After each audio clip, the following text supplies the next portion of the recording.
Hi, it's Michael from Fujifilm. So we have some really promising skies today, and I thought it would be nice to get out there on my own, away from it all, and get some nice landscapes. So the first thing I packed was my GFX100 large format camera. So it's a large format sensor, but you know, it's not really that large and heavy a body. But at 102 megapixels, it's what you want for landscapes. You get a lot of detail, make big prints. Or if you're 100 miles away from home and didn't bring the right lens, you can crop in a little bit. However, I also found myself packing the Fujifilm X-T4, which is my favorite all-around do-everything camera. Now, it's only 26 megapixels, which is still a lot. But the reason I brought this is because it's really, really small and compact and a little easier on the shoulder than the GFX100. And because I know I'm not going to be able to park close to everything, I'm going to have to get out of the car and hike up some hills. So, you know, I'd rather have this. But, oh, express delivery.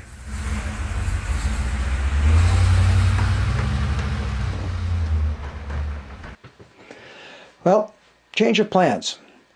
I don't have to bring both of those cameras on my landscape expedition anymore because Fujifilm just announced this, the GFX100S. S as in small, S as in slender, as in super.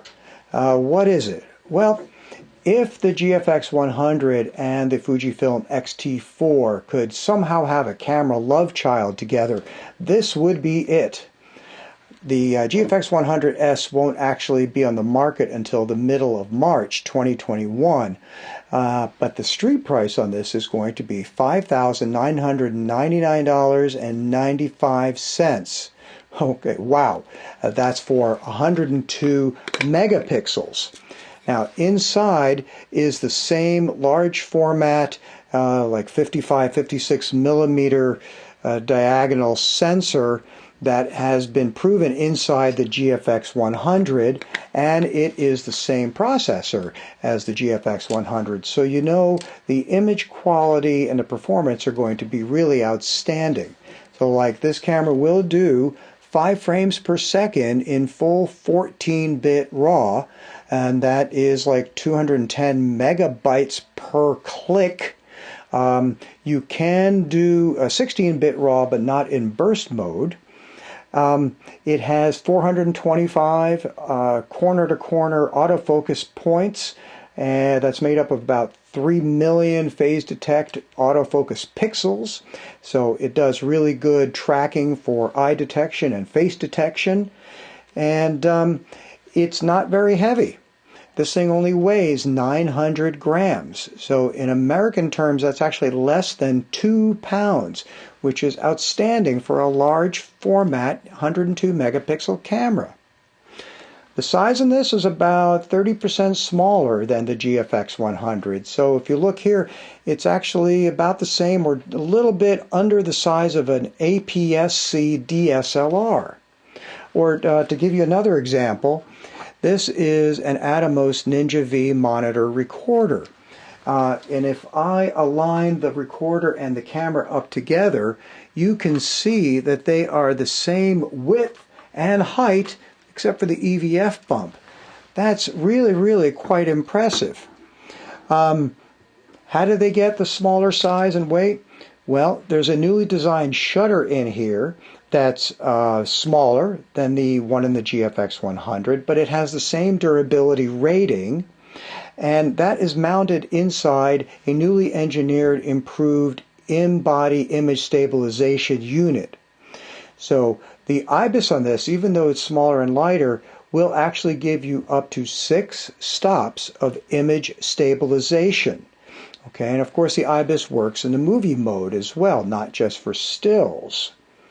Let's talk about the body a little bit. So there are 2 customizable function buttons on the top as well as others on the body. On the left side is a PASM drive knob. So by default, the back wheel is shutter speed, the front is ISO, and you can reconfigure things however way you want. Up here in the upper left is a sliding movie stills selector switch, which is inspired by the one that's on the X-T4 underneath the shutter speed. So when you're in the stills mode, you cannot even access the movie menu. When you're in the movie mode, you can't even access the movie menu, the stills menu. They're completely independent setups. It's like having two cameras in one. The battery on this is the same as in the X-T4. In this camera, though, it will give you about 450, 460 shots. There is no vertical power grip battery option available for the GFX100S, but there will be a metal hand grip that will have an Arca Swiss mounting plate on it. And one more thing I want to point out is also here on the left, there is C1 through C6. These are custom user setting slots. So these are not just simple things like white balance and ISO. No, you can custom define operational modes of the camera, things like autofocus types, which shutter type to use, and you can give them custom names, and it's very simple to set these up. The video spec on the camera is 4K, a Cinema 4K, up to 2997 30p. In HD, we'll go up to 60p. Now that is in 10-bit. It will do Fuji log, hybrid log gamma, and through the HDMI out, which is 10-bit uncompressed, you can also get ProRes RAW. Now, that 10-bit recording, though, will go for almost 2 hours, and that is in 4K. Really impressive.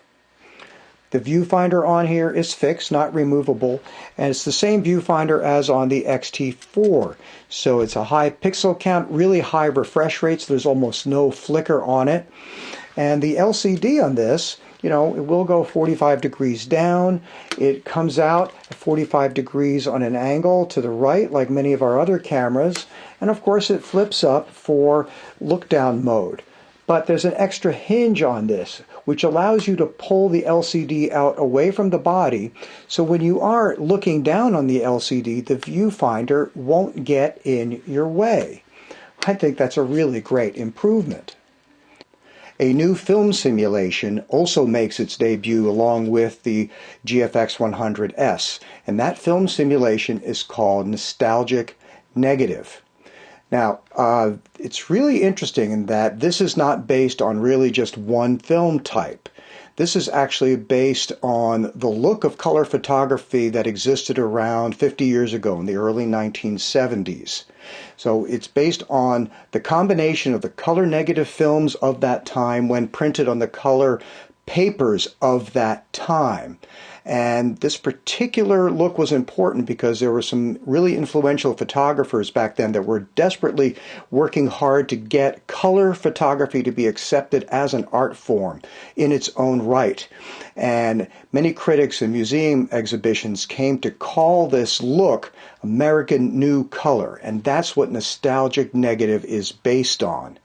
Now, you may say, you don't care, but one of the things that makes Fujifilm cameras completely unique from everybody else is the film simulations.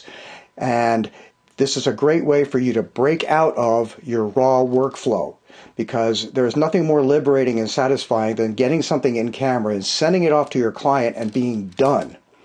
So the look of Nostalgic Negative, it's a little hard to describe. I really like it. It's interesting, but I can tell you its skies take on a cyan tone. Reds have an interesting kind of a bias to them. Highlights tend to be a little creamy and amber-like. And of course you can enable them in the menu under the film simulation setting or in the Q menu under the film simulation button. Fujifilm also announced a new GF lens. This would be the 9th prime lens in the GF lineup. The GF80mm f1.7 RWR. The WR stands for weather resistant. Let me repeat one of those numbers though. 1.7, f1.7. That is an unheard of fast lens in a large format autofocus system. You're going to get incredible finesse and control over depth of field with this kind of a wide open aperture. But yet the optical qualities of this lens are phenomenal. It has an aspherical element in it. Now let's compare it to the GF110F2, which has been around for a while. So as you can see, the 80mm is definitely shorter, but they share the same 77mm filter size. The GF80 though is lighter, and the angle of view difference between the two lenses is about 10 degrees. So this is about 10 degrees wider, which means this is more of a waist level portrait lens instead of a headshot lens that the 110 is more like. This also will be available in the middle of March, at the same time as the GFX100S comes out. And the price for the GF80 is going to be $2,299.95. Really, really reasonably priced. Okay, well, I've got to get out there and shoot those landscapes. See you next time.